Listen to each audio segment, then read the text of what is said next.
Entre todos os personagens de Demon Slayer, Akaza talvez seja o personagem mais bem escrito de toda a obra.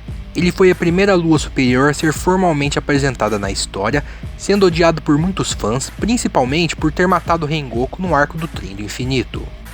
No entanto, um único incidente não é o suficiente para julgar inteiramente seu caráter. Akaza possui certos valores aos quais ele se apega, independentemente das circunstâncias, e sua personalidade tem inúmeras complexidades e contradições que o definem desde quando ele ainda era um humano chamado Hakuji. Então, se você quer saber mais sobre a história de Akaza, um dos Onis mais poderosos de Demon Slayer, já clica no like, se inscreve no canal e ativa o sininho para receber todas as notificações, assim você ajuda muito no crescimento do canal.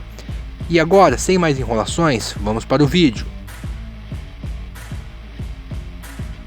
Hakuji nasceu e foi criado nas favelas de Edo. Oriundo de uma família muito pobre, seu pai era um homem com uma saúde muito debilitada, mas ele o amava de forma incondicional, e para pagar pelos remédios necessários, Hakuji roubava os moradores de sua cidade, mas ele foi pego por 3 vezes pelos cidadãos e levado até o magistrado do local. Como punição pelo roubo, Hakuji foi espancado e seu braço foi marcado com 3 linhas, uma linha para cada vez que ele foi surpreendido roubando, para todos saberem que ele era um ladrão. O magistrado do local ainda o alertou, dizendo que cortaria sua mão na próxima vez que ele fosse pego roubando. Hakuji não se intimidou, dizendo que se cortassem suas mãos, ele usaria seus pés para roubar. Com apenas 11 anos, resistindo a 100 chibatadas, algo que faria até mesmo um adulto desmaiar, Hakuji foi chamado pelo magistrado de criança demônio. Então, depois de ser punido, quando ele voltou para sua casa, um dos vizinhos informou que seu pai, ao saber de sua prisão, havia se enforcado, deixando apenas uma carta de despedida, onde ele pedia para que Hakuji começasse uma vida honesta, pois ele não queria viver do dinheiro roubado de outras pessoas, se lamentando por ser apenas um incômodo para seu filho. Hakuji ficou arrasado com a morte de seu pai, pois todas as punições, agressões e humilhações sofridas por ele eram unicamente para proporcionar uma melhor condição de vida para seu pai, mas no final todo seu esforço foi em vão. Com a marca de criminoso em seu corpo e sem um lar para voltar, Hakuji acaba sendo banido de Edo. Devastado pela perda de seu pai e enfurecido com a estrutura social em que vivia, onde ele não tinha o dinheiro suficiente para comprar os remédios de seu pai, ele espancava qualquer pessoa que cruzasse em seu caminho. Até que um dia, depois de quase matar 7 homens adultos em uma vila, ele foi abordado por Keizo, sensei de um dojo local, que o convidou para ser seu aluno. Irritado com o comportamento daquele homem, Hakuji o atacou ferozmente na intenção de matá-lo, mas Keizo o derrotou com extrema facilidade. O sensei então o acolheu em seu dojo, onde ele ensinava um estilo de luta com os punhos, chamado de Soryu. Além disso, Hakuji também iria cuidar de Koyuki, filha do sensei que estava muito doente. Sua mãe, sua cuidadora anterior, acabou falecendo e Keizo precisou realizar trabalhos diversos para conseguir sobreviver. Desta forma, Hakuji ficou encarregado de cuidar de Koyuki. Já acostumado a cuidar de seu falecido pai, ele não teve problemas em tomar as medidas necessárias para o bem-estar da saúde da filha de Keizo. A única coisa que o incomodava era o fato da garota chorar no meio de uma conversa.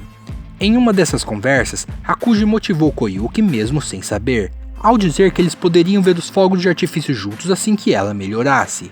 Mesmo que não fosse naquele ano, poderia ser nos anos seguintes. Tempos depois, Hakuji descobriu que seu sensei havia ganhado as terras de um senhor idoso que estava sendo atacado por bandidos. O velho ficou fascinado pelas técnicas Soryu de Keizo, que deixou para ele como herança a terra e o dojo, já que ele não tinha herdeiros. Mas haviam pessoas que queriam aquelas terras para si e não ficaram felizes ao saber que Keizo havia herdado tudo. O dojo Kenjutsu, que era o vizinho mais próximo, passou a perseguir o dojo Soryu. E por causa disso, o sensei Keizo não conseguia nenhum aluno, até Hakuji aparecer. 3 anos depois, Hakuji já estava com 18 anos, enquanto Koyuki tinha 16. A filha de Keizo apresentava uma melhora significativa em sua saúde, sendo capaz de ajudar até mesmo nas atividades domésticas, dando os primeiros passos para ter uma vida normal. Depois de estreitarem seus vínculos, Keizo propôs a Hakuji que ele assumisse seu dojo, uma vez que tanto ele quanto Koyuki haviam desenvolvido uma forte afinidade por Hakuji. Nesse momento, o jovem que havia sido marcado como um criminoso, sem nenhuma perspectiva de vida, se encheu de esperanças. Mais do que nunca, as palavras do seu falecido pai faziam sentido. Hakuji começou a enxergar a chance de viver uma vida honesta, cercado de pessoas importantes para ele, pessoas que ele daria a própria vida para proteger. Mas nem em seu pior pesadelo, Hakuji imaginava que Keizo e Koyuki seriam envenenados. Antes da tragédia acontecer, Hakuji foi visitar o túmulo de seu pai para falar sobre a nova vida que ele estava levando, além de seu casamento com Koyuki, no qual ele prometeu ficar mais forte do que qualquer pessoa para protegê-la por toda a sua vida. Ao voltar para o dojo, antes mesmo do pôr do sol, um vizinho surgiu correndo em sua direção. Antes mesmo de saber do que se tratava, Hakuji já sentia seu estômago revirando e uma sensação horrível tomou conta de seu corpo. Ao saber que alguém havia envenenado o poço que eles pegavam água, tudo porque o dojo Kenjutsu não conseguiu derrotar ele e Keizo numa luta cara a cara, Hakuji fica totalmente sem chão. E em uma explosão de fúria, ele ataca o dojo vizinho, matando 67 membros apenas com seus punhos nus. Crânios foram esmagados, órgãos destroçados, a maioria dos corpos, além de estarem mutilados ao ponto de ficarem irreconhecíveis, haviam diversas partes faltando. O choque foi tão grande que fez a criada sobrevivente ficar completamente louca. O registro do acontecimento era tão absurdo que foi considerado um conto fictício por 30 anos, antes de ser completamente destruído.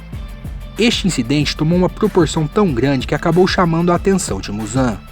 Embora ele tenha ficado desapontado ao descobrir que foi um humano e não um demônio que cometeu um ato tão horrível, Muzan decidiu transformar Hakuji em um Oni, dando-lhe uma porção de seu próprio sangue. Sem mais nada para proteger e tendo perdido totalmente a vontade de viver, Hakuji aceita o sangue de Muzan e se torna o Oni conhecido como Akaza. Após se transformar em um Oni, Akaza perdeu totalmente as memórias da época em que ele era um humano, restando apenas um desejo imensurável de se tornar cada vez mais forte, apesar de não saber o motivo pelo qual ele queria tanta força. Entretanto, Akaza se recusava a comer ou fazer mal às mulheres, mesmo sabendo que isso o deixaria ainda mais forte. Apesar de seu total desdém por sua antiga humanidade, ele aparentava manter muitas de suas características humanas. Durante muitos anos, Akaza aniquilou uma enorme quantidade de caçadores de Oni, derrotando até mesmo alguns dos Hashiras. Sempre que se deparava com um caçador extremamente poderoso, ele fazia questão de saber o respectivo nome para manter no fundo de sua mente como forma de saudar aquela força. Akaza também convidava o caçador a se tornar um Oni para que eles pudessem permanecer lutando infinitamente. Mas a recusa desse convite causava muita confusão em sua mente, pois ele não conseguia entender o desejo dos caçadores de permanecerem humanos. Devido à sua enorme força e lealdade, Akaza se tornou um dos principais subordinados de Muzan, integrando o seleto grupo das 12 luas, recebendo a classificação de Lua Superior 3, sendo designado apenas para missões especiais, como a busca pelo Lírio Aranha Azul. E durante uma das missões passadas por Muzan, Akaza acaba se deparando com Tanjiro e seus amigos, que estava ajudando o Hashira das Chamas Rengoku a derrotar Emu, a lua inferior número 1. Percebendo que Tanjiro estava caído, Akaza imediatamente corre para matá-lo, mas Rengoku interrompe o ataque cortando seu braço. Curando rapidamente o ferimento e elogiando a lâmina do Hashira, Akaza sente a força de Rengoku, então tenta persuadi-la a se tornar um Oni, mas essa proposta é rapidamente rejeitada pelo Hashira. Após a recusa, imediatamente Akaza decide matar Rengoku, enfatizando que até aquele momento, de todos os Hashiras que ele havia matado, nenhum deles utilizava a respiração das chamas. Então se inicia uma luta feroz entre eles. Rengoku cortava Akaza repetidamente, mas sua regeneração era quase instantânea. E à medida em que a luta prolongava, Akaza conseguia causar cada vez mais danos no Hashira das Chamas, além de provocá-lo, dizendo que seu enfraquecimento era fruto de suas limitações físicas como humano, e que os Onis, por outro lado, possuíam capacidades físicas infinitas. A habilidade de regeneração de Akaza era tão rápida que nem os poderosos golpes da espada de Rengoku conseguiam ser efetivos. Rengoku, por outro lado, já havia acumulado inúmeros ferimentos. Então, de repente, Akaza se afasta, permitindo que o Hashira das Chamas recuperasse o fôlego, apenas para que Tanjiro e Inosuke o vissem sangrando profundamente, em contraste com Akaza, que estava completamente curado e com toda a sua energia conservada. Então, mais uma vez, a casa provocou Rengoku, dizendo que seu olho esquerdo estava esmagado, as costelas quebradas e os órgãos internos feridos, enfatizando que os humanos jamais conseguiriam derrotar os Onis. Em resposta, o Hashira manifestou um poderoso espírito de luta, garantindo que conseguiria cumprir sua missão e não deixaria nenhuma das pessoas que ele estava protegendo morrer. A casa ficou completamente perplexo com a aura do Hashira, demonstrando um profundo respeito por ele. E mais uma vez ele convida Rengoku a se tornar um Oni, dizendo que assim eles poderiam lutar eternamente. Novamente, Rengoku recusou a oferta e o atacou ferozmente, causando diversos danos em um instante. Mas a casa conseguiu perfurar o corpo do Hashira com seu braço, causando um dano mortal. Vendo que Rengoku iria morrer, a casa pediu desesperadamente para o Hashira se tornar um Oni. Mas Rengoku recusou mais uma vez e o atacou no pescoço com sua espada. O sol começou a nascer e a casa tentou fugir desesperadamente, mas foi mantido no lugar pelo Hashira, que o segurava pelo braço, se recusando a se render. Tanjiro e Inosuke tentaram ajudar Rengoku, mas a casa conseguiu arrancar seu próprio braço e quebrar a espada do Hashira. Gerando ondas de choque, ele derrubou Inosuke e impediu o avanço de Tanjiro, criando a oportunidade perfeita de fugir para a floresta e escapar do sol. Mas Tanjiro perseguiu e lançou sua espada, que atravessou suas costas. A casa ficou furioso ao ouvir os gritos de Tanjiro, chamando de covarde por estar fugindo da batalha, e ele acaba murmurando para si mesmo que na verdade ele estava fugindo do sol e não dos caçadores de Onis.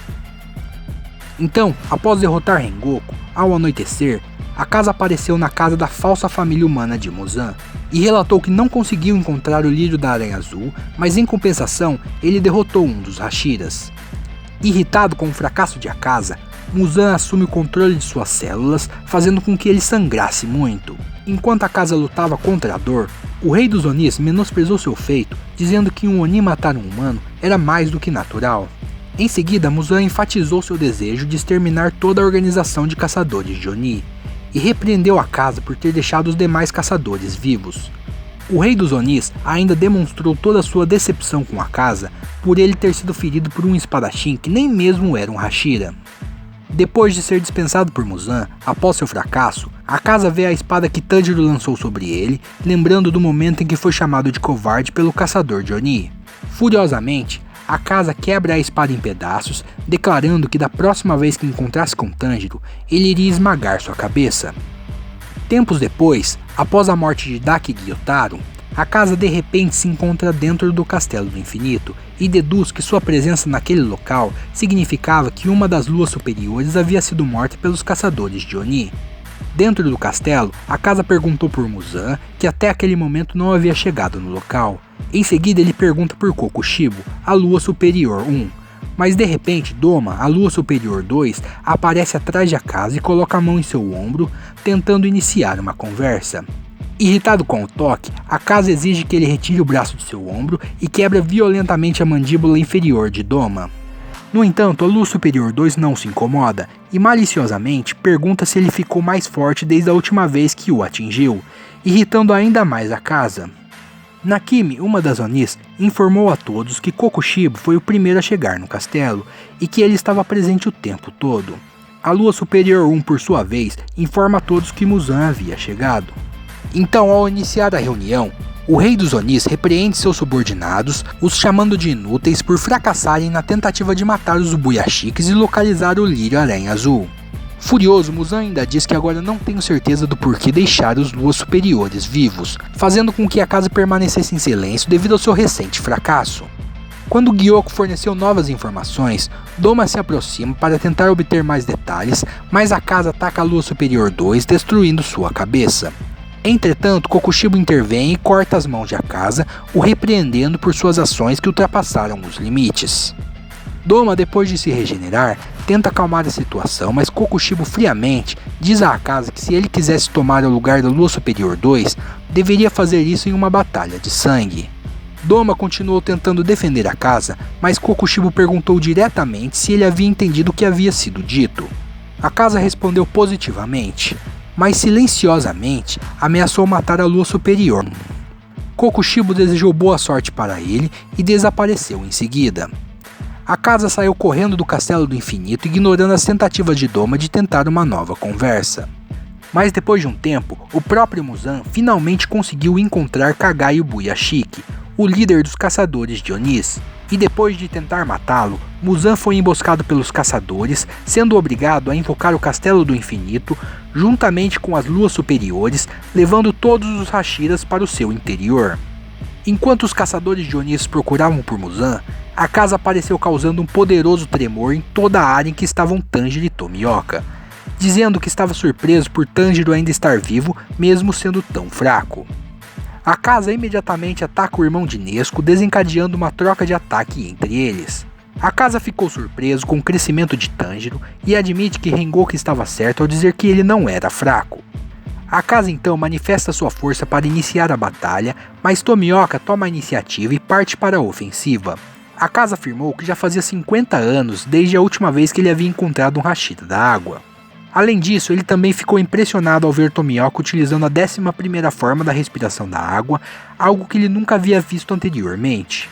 A casa é atacada pelo Hinokami Kagura de Tanjiro, mas ele se esquiva e desfere um contragolpe fatal, mas Tomioka interfere e corta o braço de Akaza, salvando a vida de Tanjiro. As habilidades refinadas do Hashira da água foram elogiadas por Akaza, que insistiu em saber seu nome. No entanto, Tomioka se recusou a dizer seu nome a um Oni, e pediu para Akaza não falar com ele durante a luta. Então, uma sequência de chutes é desferida por Akaza, fazendo com que Tomioka fosse lançado através de várias paredes do Castelo do Infinito. Tanjiro passou a enfrentar Akaza sozinho, mas acabou sendo dominado. Entretanto, dessa vez a Lua Superior 3 elogiou a evolução e crescimento de Tanjiro, ao lembrar que na noite em que ele matou Rengoku, Tanjiro era apenas um fraco caído no chão. Akaza ainda disse que foi bom o Hashira das Chamas ter morrido naquela ocasião, pois ele não teria condições de ficar mais forte devido à sua opção de permanecer humano. Tanjiro fica extremamente irritado com as palavras de Akaza e diz a ele que os fortes sempre devem proteger os fracos, e que em algum momento de sua vida, até mesmo Akaza já precisou ser protegido por alguém. Ao ouvir as palavras de Tanjiro, a Lua Superior 3 ficou desconfortável e confuso. Inicialmente por pensar que seu desprezo era porque Tanjiro era fraco, porém mesmo ele ficando forte, esse sentimento continuava o mesmo. Então Akaza percebeu que a simples presença de Tanjiro o irritava, e ele começou a ter lembranças e sensações de quando ele era um humano, ouvindo e sentindo o toque de seu antigo professor Keizo, que dizia as mesmas palavras de Tanjiro. Akaza volta a atacar com técnicas capazes de atravessar a defesa do caçador de Oni com muita facilidade. Os dois continuaram lutando até que Akaza conseguiu segurar a espada de Tanjiro entre suas mãos, mas Tomioka apareceu e cortou as mãos de Akaza. O Hashira da água conseguiu despertar sua marca de caçador, aumentando drasticamente sua força e velocidade. Então ele atacou o pescoço de Akaza, que conseguiu se esquivar por muito pouco. Mas rapidamente a Lua Superior 3 conseguiu se adaptar à velocidade de Tomioka. Tanjiro tentou um ataque surpresa, mas foi bloqueado. Depois de ver todas as técnicas do Hashira da água, Akaza decidiu que era a hora de encerrar a batalha. Após conseguir quebrar a espada de Tomioka, a Lua Superior 3 desferiu um golpe fatal, mas antes de atingir o alvo, sua mão foi cortada por Tanjiro. Akaza, que não havia conseguido sentir nenhum tipo de presença, percebeu instintivamente que algo havia mudado em Tanjiro e que era preciso matá-lo imediatamente. Então Akaza utilizou sua técnica mais poderosa, disparando um poderoso ataque tanto em Tanjiro quanto em Tomioka. O Hashira da água tomou diversos danos, mas conseguiu sobreviver, evitando todos os golpes fatais.